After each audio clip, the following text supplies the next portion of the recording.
Waves 1170. 1170 AM. It's Sunday night in the Caribbean, man. Hubert McIntosh is a member of the Society for Financial Awareness, and he's the man. Financial literacy provided by Hubert McIntosh. CPA. Financial literacy. Control your financial status. Here's your host, Hubert McIntosh, CPA. Good Sunday evening to you. It's a wonderful day. It's Mother's Day. Yes, I know we're coming down to the last 3 hours, but I want to wish all the mothers out there a happy Mother's Day. Hope you had a great day and it continues to be great. So thank you for being mom. Thank you. You have done a wonderful job just being a mother. So we celebrate you. We thank you. We all have or had a mother or someone in our life who's a mother figure. So we celebrate each and every one of them today. Thank you. Thank you for joining us. This is Hubert McIntosh, your CPA, a member of SOFA, the Society for Financial Awareness, coming to you live on WAVS 1170. We're live every Sunday night at 9 p.m. Every Sunday night, you have us for 1 hour, 60 minutes on Sunday nights from 9 to 10 p.m. But you have us 24 access to us. We have a website, financialliteracy.info. Financialliteracy.info. You can go on there, you can check us out, you can see the offerings, we post things, we have services that we do, educational topics that we teach on, through ourselves and through SOFA. So check us out there. When you go there, you're gonna have a link to Facebook, you're gonna have a link to Twitter, you have a link to LinkedIn. You can join us there, you can like us on Facebook, you can tweet to us, So we have made ourselves available to you. You can email us, support@financialliteracy.info. support@financialliteracy.info. You can call us. Yes, you can call us in the studio. The phone line is open. 954-792-1170. 954-792-1170. You can call us live. Whether you have any questions, comments, whatever it is on your mind, you can call us, you can share us your feedback, things that you'd like us to talk about, things that you'd like us not to talk about. You can go and you can comment on the website and so forth. So we're here. So thank you for joining us. So tonight's program it's posted. We reminded you, we told you last week that we were gonna have a special program for Mother's Day, and we're gonna follow it up next week.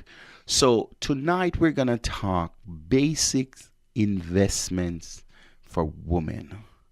Yes, and last week I introduced a topic and where someone would say, well, why would investment be different for women? Isn't investing just investing?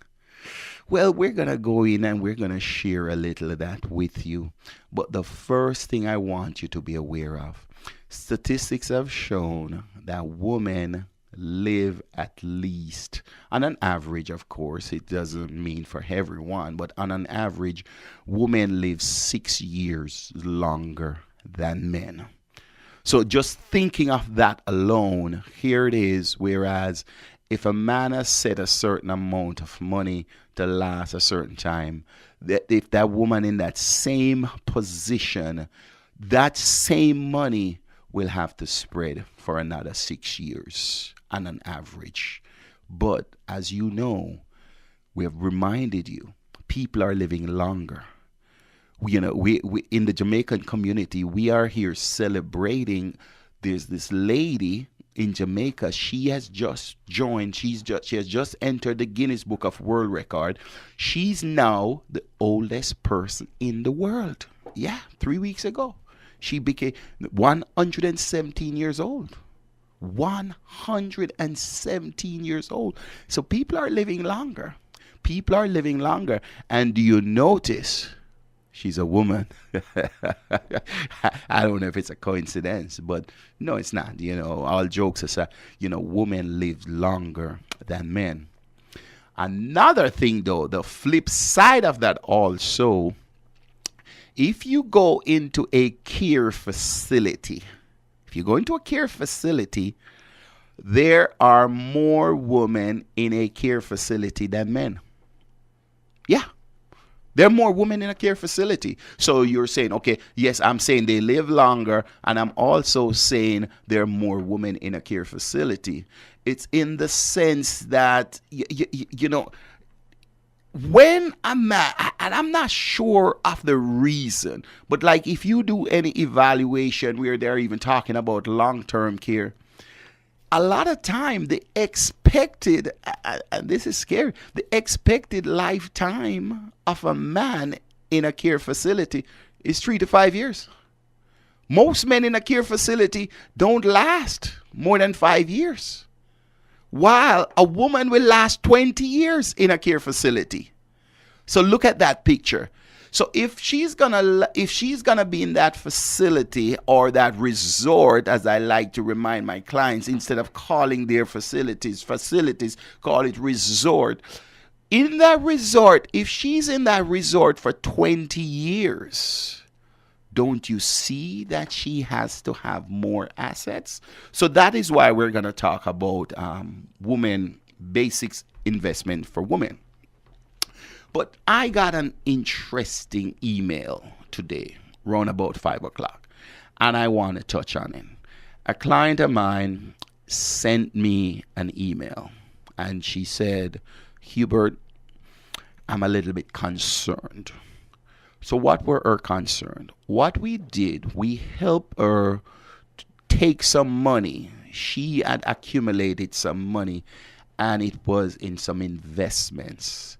And we helped her to move it from the investments into another investment, which we believe is safer. So her email went like this, and I told her that I'll be on. So I'm hoping that she's listening, because I told her that she'll get some benefit from today's show if she's not on. As you know, we record the shows. We can always send you recordings. You can go on the website and use a link to the recording. We're also going to have the recordings on YouTube. So you'll be able to listen to the previous shows, including tonight. Tonight's show will be posted by tomorrow.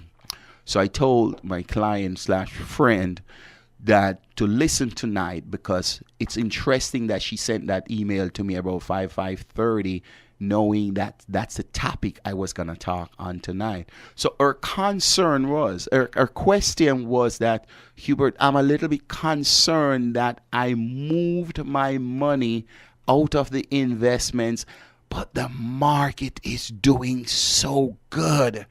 I wondered if I should have stayed in it, or maybe I can go back in it in another way so I can benefit from the market. Great question. And I am happy that she raised the question, and we're going to talk about it tonight. But I find it necessary that we have to go back. We have to go back on the development of this show. Remember what we said we're going to try to accomplish in the show. We're going to try and help each and every one of you to develop a personal economic model. Yes, a personal economic model. It's not a one size fits all. So I'm going to go through the personal economic model, remind you, we have not spoken about it in a while, but we kept reminding you of the personal economic model. So we're going to summarize. We're going to take a couple of minutes and we're going to summarize the personal economic model. What happens to money in our life? So we start out with earned income. All of us. So we are after pretense you have a job or whatever, you have you own a business. So you're gonna have earned income. Once you earn income, if you calculate their potential income over the years, whether your working years, you're expecting your working years to be 20, 30, 40 years, whatever the case may be, but you are expecting. But remember, what you're expecting doesn't necessarily always happen, because remember, we talk about the train. This program, we also talk about like that life. Life is like a train journey. It's a journey on a train. Our ticket, and we're going to use mom. How fitting it is. Today's Mother's Day. We're going to use mom. Dad, please don't feel bad. We'll talk about you in June. So mom bought our ticket. Mom bought our ticket for this journey on this train. She bought the ticket, but it's an open-ended ticket. Because when mom was buying that ticket, mom don't know when we're gonna get off the stop. She doesn't know what stop we have. She doesn't know when we're gonna get off the train. None of us know where and when is our stop, because we're using the stops as your age, whether it's 30, 40, 50, 60, 70. We just spoke about the lady, 117 years old. Do you think for some point in time when this lady was 20, 25 years old, do you think she imagined that she would live till 117 years old? So what am I saying? She's still on the train. She is still on the train. This lady was born in 1900. Can you imagine that? She born not the turn of the last century. She born the turn of the century before. And she's still alive. And some of you who are listening tonight, you're going to get there. Because remember, I shared the statistics with you that by 2050, statistics have shown by 2050, there will be 4 million people who are centenarians. 4 million people who are centenarians. So if you look at that, people are living longer. So back to the earned income. So you earn income. You get on this train, you start earning income. Your income over your years, you have to estimate, you may use the average age for men now is 81 years old, and for female is 87. That's the average right now. That's the actual average. Now female will live till 81 and the male will live till 87. So if you're going to develop a model, then you would use the average, knowing that yes, you may fall short of the average, but yet you may blow the average out of the water. So if you take those number of years, then you develop a lifetime capital. What happens? It's a lifetime capital potential. How do you do that? Say, for instance, if you're earning 30,000, 40,000, whatever the number is, and you take your current age, and you do the calculation. If it's expected that you're going to live 40 more years, so if you're making 50,000 and you're going to live 40 more years, then if you take that 50,000 times the 40, then you're going to make, you have a lifetime capital potential of earned income of 2 million. So that's the earned income. But remember now, while you're earning income, you have an opportunity where you can make investments. You can make investments, and those investments that you make can either increase that lifetime capital potential, or it can decrease it. So if we continue with that personal economic model, so that money comes in, I'm going to go, that money comes in, we have a couple of options. So if we're going to invest it, we can invest in something called qualified plan. Qualified plan or non-qualified plan. If you invest it in a qualified plan, what you're doing is deferring the taxes. You're postponing the taxes till the future. But when you invest it in a non-qualified plan, you're using after-tax money to invest. So that's one of the consideration that you have to make in terms of investment. So if you're going in a qualified plan, then that earned income, that money would come out of the earned income and it would go into the investment before the taxes are calculated. If a person chooses not to do that, then what will happen? Then the tax is calculated on the total income. Because Uncle Sam is going to take his piece first. After it goes through the tax filter and the tax is taken out, then you now have a monthly cash flow because you have the earned income, the tax is taken out, you have monthly cash flow. So with your monthly cash flow now, you have a couple of options. I'm just reviewing the personal economic model that each of us can set up. So with the monthly cash flow, you have a couple of options. You have a couple of options now where you're going to look at your lifestyle. You're going to look at your lifestyle because each of us has two types of lifestyle. Yeah. We have a current lifestyle and we have a future lifestyle. Yeah, current and future. So the question we ask ourselves then, okay, am I just going to live my current lifestyle or am I going to put some things away towards my future lifestyle? It's a choice that each of us has to make. And it's a personal choice. It's not a generic choice for everyone. It's a personal choice that each of us has to make. So the question be now, so if we say then, we're going to put away stuff for our future lifestyle. So then you still have another question. So the question is, the stuff I'm gonna put away for future lifestyle, I still have another two options. So if you notice, every step of the way, you have a fork. You have a couple of options. You can go left, you can go right, you can go option A, you can go option B. It's never where you just make one choice because you have choices.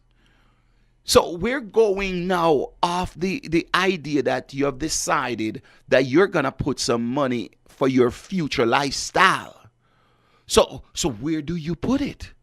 And this is one of the number one challenge. And that's what we're going to talk about tonight with women in basics for women investing. But this generic part we're talking about is just not women. It's both women and men. Because when you choose to invest that money or save that money, the choices that you're going to have, you basically have two general choices. You have risk versus safe. Yep. You can choose to put it in a risky investment, or you can choose to put it in a safe investment. So that's the choice we make. So what determines risk versus safe? What determines risk versus safe?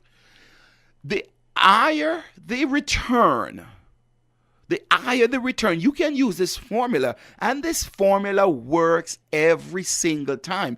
If a financial advisor tells you different, you better run, because this is a fact. This is not Hubert's opinion. And I want to remind you, the phone line is open. 954-792-1170. 954-792-1170. You can reach us there because we are in the studio live. Outside of the studio, if you want to share with us or you want to ask a question, we have a direct line for you that you can call us. 754-366-7311. 754-366-7311.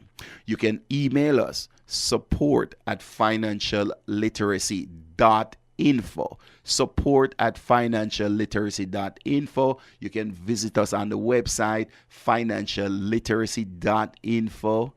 And on the website, it will take you to our social media pages. You can go to Facebook, you can go to Twitter, you can go to LinkedIn, you can go to YouTube. So you have 24/7 access to us. So let's get back to risk versus safe. As I was saying, be careful of what people are telling you, because a lot of times people will choose to chase the return, where someone will say, okay, if I take your investment, I can help you to get 10%, 12%, 13%, whatever the number is. One of the things I want each of you to remember, the higher the promised return is greater the risk. So there are risks. So I'm going back to my client friend now. She says, Hubert, the market is doing so good, but I came out of it. My return is lower. Yes, she's still getting a return, but she may not be getting a return as what's going on in the market. So you have to evaluate risk versus return. So with that being said, we're gonna get into it. So after that, you invest, then you have the money left over to live your current lifestyle, managing your expenses and other stuff. So how do we start? How do we start? Because it's such a topic where it's such a challenge, where someone doesn't really know where do they start. So I'm gonna prepare somewhat of a roadmap, but there's just only so much you can do in an hour. So I'm just giving you high level. The first place, because remember, we're doing a personal economic model. So the first place, any of us, I don't care who it is, the first place we start is we have to know ourselves. Yeah. You have to know yourself. Are you risk averse? Do you mind risk? How comfortable you are when something is risky? These are the questions that you have to ask. You have to ask yourself.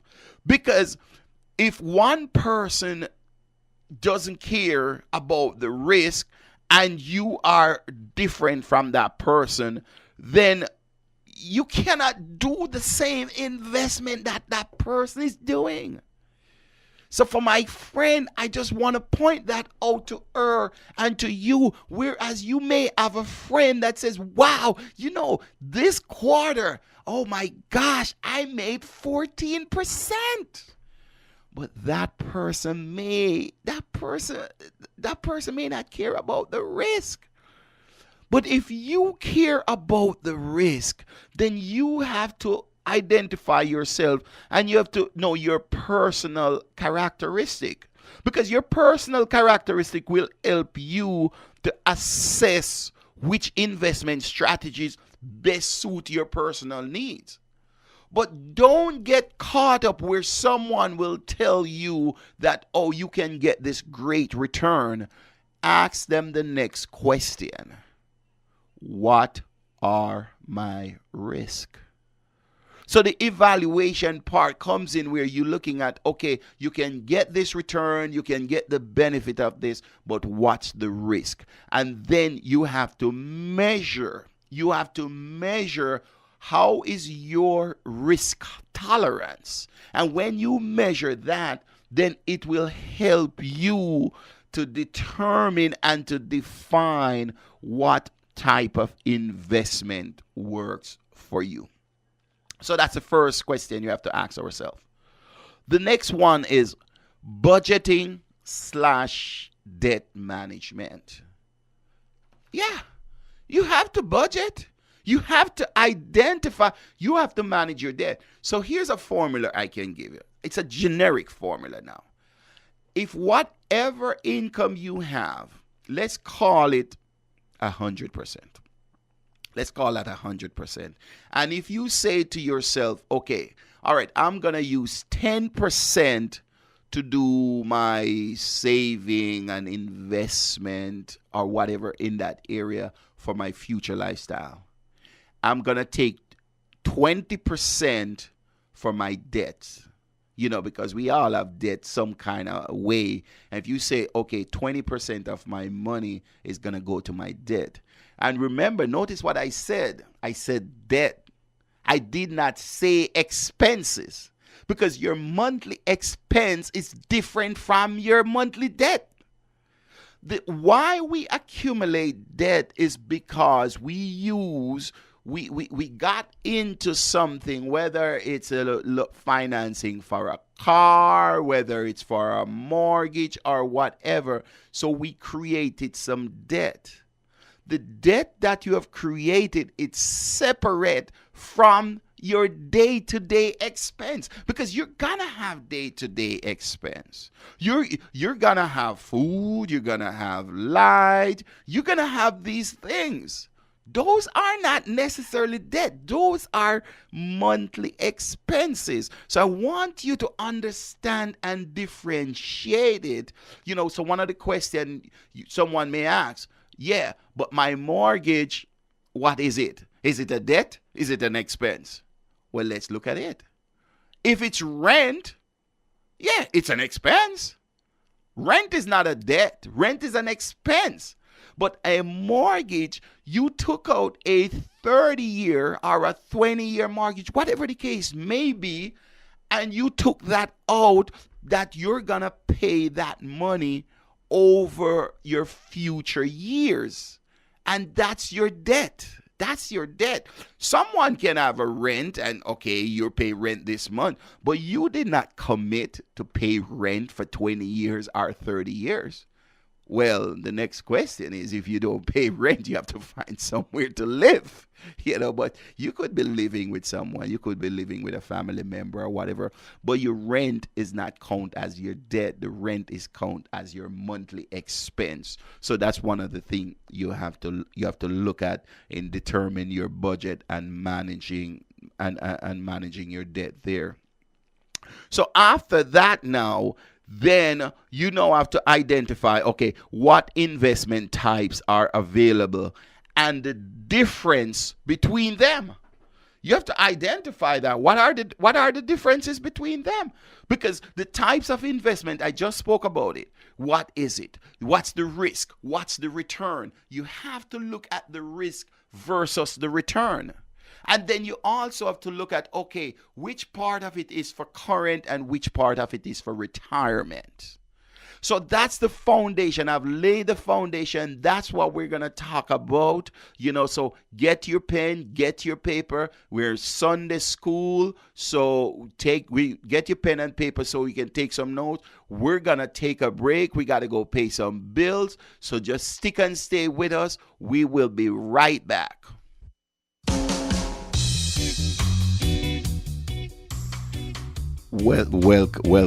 Welcome back. Thank you for sticking and staying with us. We're live in the studio. The phone line is open, 954-792-1170, 954-792-1170. Tonight we're talking about investment basics for women. Yep, fitting for Mother's Day, investment basics for women. We're gonna follow up with it next week with women going towards retirement and beyond. So we're gonna tie next week's show with this show. So you can put that in your calendar, knowing that we're going to follow up with that topic, talking about retirement and beyond. We spoke about the ages. We spoke about the lady who's 117 years old. So the question is, woman, there's a question, there's a statement out there. There's a statement, and men, please don't take it negatively or take it bad. But there's a belief that women make better investors than men. Yeah, and I know a lot of the men may be getting upheaved and says, "Oh my gosh, why is that? Why are you saying that?" Why? There are a couple of reasons. There are a couple of reasons why it's believed that women make better investors than men. Number one reason is that women typically do their homework. They research the investments. They don't go off hot tips, gut feelings, or whims. Sometimes as men, yes, we think this and we see this and our friend is doing this and we just go off it. Man, this is my gut. If you evaluate most day traders, most day traders are men. Most day traders are men. Because what happened when a woman typically, after she does her research, she has a commitment to the investment. She has a commitment, so she let that investment ride. So a lot of times, the statistics show that women trading up to 45% less. So think about that. If a woman trades 45% less, then that means basically the man is trading twice as much. But a lot of times, what is he missing? There's a critical piece that man is missing, because he's trading, but every trade you make has transaction cost. Do you know a lot of people are doing trade and they don't know that each trade has a transaction cost? Every single trade. If someone tells you different, I'm telling you, run, get second opinion. Every single trade has a transaction cost. So now it's not just about the rate of return. You're now factoring transaction cost. Because so one person is making 10 trades per month. Another person is making, so the woman is making 5 trades per month and the man is making 10. He's making he's having double the transaction cost. But if you tell him that, he doesn't believe it, because he doesn't think because they never point that out. They send the statement. How many times you see the transaction cost? It's not pointed out. So a lot of people are doing these things and not realizing there are transactions cost. So you have commercials on TV where the advisor is saying to the lady or the man, "Oh, I think we're going to buy this. I think we should buy this or we should buy that." But a lot of times that person don't realize, yes, every time you buy, every time you sell, there is a transaction cost. So be aware of that. So that's why it says that women typically, they save money on transaction costs because they're not doing it as often. So that's one of the thing there. Okay. So know yourself. We started talking about know yourself. Let's dive down into what know yourself mean. And remember, we're talking to women specifically tonight. But men, please take notes, because your significant other or the woman in your life may not be listening, and you can share with them. And as you listen, then you can discuss with them. So what are the different types of women here? Okay, you have that Cinderella type. Yep, I said it. I said the C word. You have the Cinderella type of woman. She thinks and she hopes that Prince Charming will make everything okay. You know yourself. If you're one of them, you know. If you are Cinderella, you know. People don't just become Cinderella by accident. You know if you're Cinderella. So what we're talking about is financial literacy tonight. We're not throwing rocks. If you're Cinderella, then you're Cinderella. Then it's one of the things, you know yourself, you'll have to look at it. Okay, do I want to continue to be Cinderella? Or am I going to change to one of... But only you can make that choice. Okay. The next woman we're going to talk about. Alice in Wonderland. Alice in Wonderland. I just mentioned to you there's so many choices. You choose here, then you have two more. Then you choose, and from what you choose, then you have two more. And you choose, and then you have two more. So there is forever choices. You're constantly making choices. So guess what happened? You get so confused by all the choices. And guess what happened? You do nothing. Because a confused mind does nothing. So yeah, that's Alice. Alice in Wonderland. So you have another type of woman. Wonder Woman. Yes, Wonder Woman. Oh my gosh. Wonder Woman feels capable of handling whatever comes at her. If you're Wonder Woman, you know it. So what I would encourage Wonder Woman to do is seek advice. You're going to make certain decisions, seek professional advice, and then put the advice together. And then, you know, we have this saying in Jamaica, I don't even know if it's a Jamaican saying or it's a worldwide saying, that you pick sense out of nonsense. So you gather all the facts, you gather the details, you gather the data, and you can make the decision instead of just going gung-ho and says, okay, I'm Wonder Woman, I can do it all by myself. Okay, the next woman we're going to talk about is Belle. I don't know how many of you remember Belle.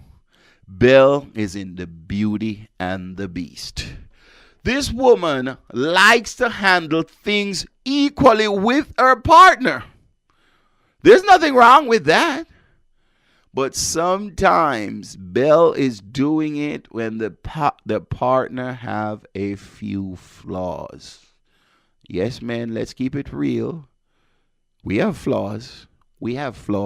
So sometimes that woman, Belle, may want to move forward, but because the partner is hindering her, you know, because she wants it to be equally done, but sometimes the partner is not capable. Yeah. So the next type of woman we're gonna talk about is Goldilocks. Goldilocks. You see, when you were growing up and you heard all these type of women, you didn't know that one day you're gonna be in a financial literacy class. Are we talking about Cinderella, Alice in Wonderland, Wonder Woman, Belle in The Beauty and the Beast? You thought all of these things were just nursery rhymes. But guess what? Life is a nursery rhyme. Life is a it's how you want to look at it. Life is a nursery rhyme. There are many things you could put to life. We talk about life. We talk about the train. We talk about nursery rhyme in life. And remember this movie that came out a few years back with Keanu Reeves? Matrix. Life is also a matrix. So the question is, who is in charge? Who is in charge of what? Because sometimes we think left is in charge, but right may be in charge. And we think right is in charge, but left may be in charge. So these are the different types of women. And I would encourage you to look into yourself and to identify which one you are. It doesn't necessarily mean, I'm not saying each one is a bad person. Please don't take that away from that. But when you identify yourself, you're now in a position. Yes, You have now put yourself in a position to set realistic expectations. Because if you don't identify who you are, you're gonna have challenges in setting these expectations. And if we're gonna set expectations, they must be realistic. Because what can happen when you're looking at investment? I saw a program, I don't know if it starts tonight or next week. They have there's a 2-hour documentary. My wife was pointing it out to me, with Bernie Madoff. I don't know if it starts tonight or next week, and my wife is telling me that it starts tonight. I don't remember the channel, but there's a 2-hour program tonight with Bernie Madoff, because it says Bernie Madoff basically committed the number one scam or Ponzi scheme or whatever. But that's 54 billion. I think it was 54 billion. But folks, there are bigger Ponzi scheme going on than Bernie Madoff. Yes. It's not publicized. It's not publicized as much. So I'll leave that for off the air. If it's something that you want to talk about, we can talk about. But what Bernie Madoff, 54 billion? There are bigger Ponzi scheme going on. So, but we're just going to leave it at that. So what am I saying is that be careful of people who are promising you these great percentage, because you can only have a certain amount of return where someone is going to tell you, you're going to get 10% every month. Folks, if you're getting 10% every month, you're getting 100%. Yeah, that may be there. It may be there, but let's evaluate the risk, okay? So keep that in mind and evaluate your risk tolerance. After you have set your expectation and you look at your risk tolerance, there is another factor we have to consider. And this is where you're solving for X, but there's a problem. We have to look at time frame. You have to look at time frame. So the question is now, here's the challenge. Here's the challenge with looking at time frame. None of us has a crystal ball. We don't know when we're going to get off the stop. We don't know when we're going to get off the train. We don't know when our stop is going to be. So can you imagine? You're planning, and let's take the average age right now for females, 87 years old. You're planning that your money will last you through age 87. Okay? All right. Yes, you make a plan. Yes, it was a good plan. Well, at the time you made it, you thought it was a good plan because you're going by the average. You're going by the average. The average is 87, and you're planning your money is going to run out at 88. You're good because you're gone. You got off the train. If your money was going to run out at 88, but you got off the train at 87, you're like, wow, man, what a great plan I made. But let's come back into the room. Come back into the room. What if you're like Miss Mary? Miss Mary is 117, and she's still going strong. This lady takes herself to bed and from bed. All she uses is a cane. This lady doesn't use a walker. She uses a cane. She has 5 children that are alive. She had 6. One died about a month ago. A 92-year-old son died. She has 5 other children. She's healthier than all 5 of her children at 117 years old. So do you see what I'm talking about when I say time frame is a problem? So with time frame being a problem, here's the challenge. You now have to look at, okay, I can get this higher return and I can take this risk. But what's the challenge? You can't afford to take any loss. After you reach a certain age, you cannot afford to take any loss because you may not have enough time to recover. Please keep that in mind. You have to factor that. You may not have any time to recover. So you see the challenges in doing this when you're trying to do. So I'm encouraging you not to try to do this alone. This is not something you just do alone and do by yourself. You need professional people to guide you. And you have to evaluate, because all professional people, just because someone say they're a financial advisor, it doesn't make it equal. All financial advisors are, they're not all equal. I'm a CPA. Not all CPA are equal. So it's for you to do your homework and identify, does this person or does this firm fit into your goals? What is it that you want? Does this person fit into it? So I'm not sure if I'm just shocking you tonight, but the phone line is open. You're not calling, so I don't know if I'm shocking you. It's 954-792-1170.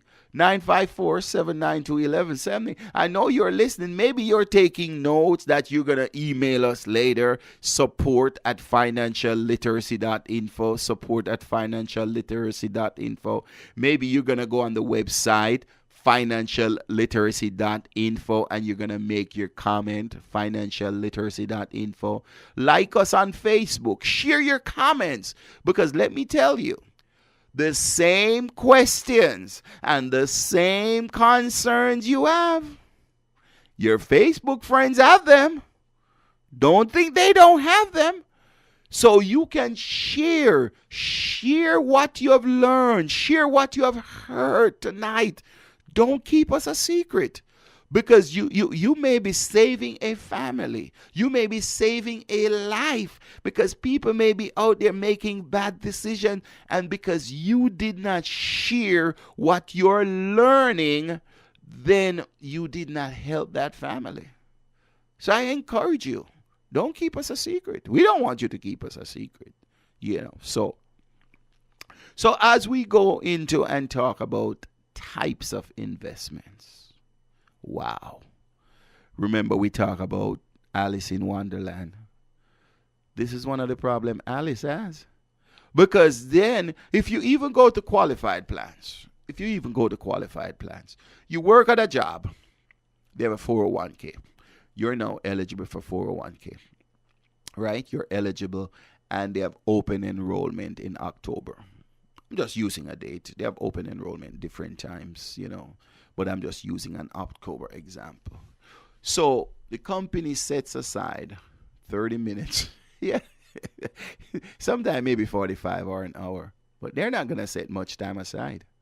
So this person comes in and they rattle off all these words to you and tell you about this fund manager been in there for 15, 20 years and he's averaging this, blah, blah, blah, blah, blah, blah, blah, blah, blah. And you're hearing this just going. You're hearing it going like a machine gun. When it finished, you don't even remember the name of the person who's the fund manager, and they're now telling you, okay, well, we recommend that you put all your money in this fund. You're there now because now they are passing out these forms. You're filling out these forms. Your friend is checking here, checking there. Poor you don't know what's going on. You're just now following. You're just following because you don't know what's going on. So you're looking at stuff and you're seeing, well, oh, this is conservative. Oh, this is moderate. This is moderate growth. And this is growth. Okay, some people are going to tell you, oh, you put 25% in conservative. You put 25% in moderate. And you put 25% in moderate growth. And you put 25% in growth. And here it is. You are thinking that you're diversified because you put 25% in all these things. You didn't even have a clue what you put your money in. This is what's going on, folks. This is what's going on. It's not easy. So you look at it and so you have CDs. So another person now says, oh my gosh, this is too confusing. I'm just going to put my money in a CD. Oh my gosh. So you put your money in a CD and you're getting 0.5%. because somebody told you, oh, there are no safe investment, so just use a CD. A CD pays 0.5%. Folks, I'm here to tell you there are safe investments that gives you much more than that. Yes, there are safe investments that give you more than that. And contrary to what you may hear, yes, there are guaranteed investments. Yes, there are. I'm here to tell you they are.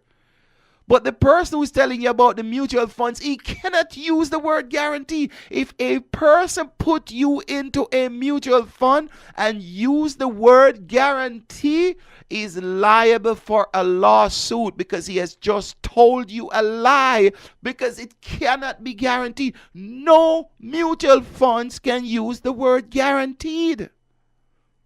Yes. It's not guaranteed. So be careful. The market, yes, the market is doing. Okay, let's face it. So the last great drop we had was 2008. We are now in 2017. That's 9 years ago. 9 years ago. Go back before. Don't take my word. Go on the internet. Go do the research. Look at the trend of market. The trend of them. Because markets are cyclical. Yes, cyclical. Let me break that down. Someone say, why are you using cyclical? That means the market goes up, goes down. Market goes up, market goes down. Folks, the market cannot be going up all the time. Stop and think. Ask yourself, why has the market been going up for the last 9 years? Ask yourself. And when you ask yourself, this is all a part about knowing yourself. When you ask yourself, go and do your research.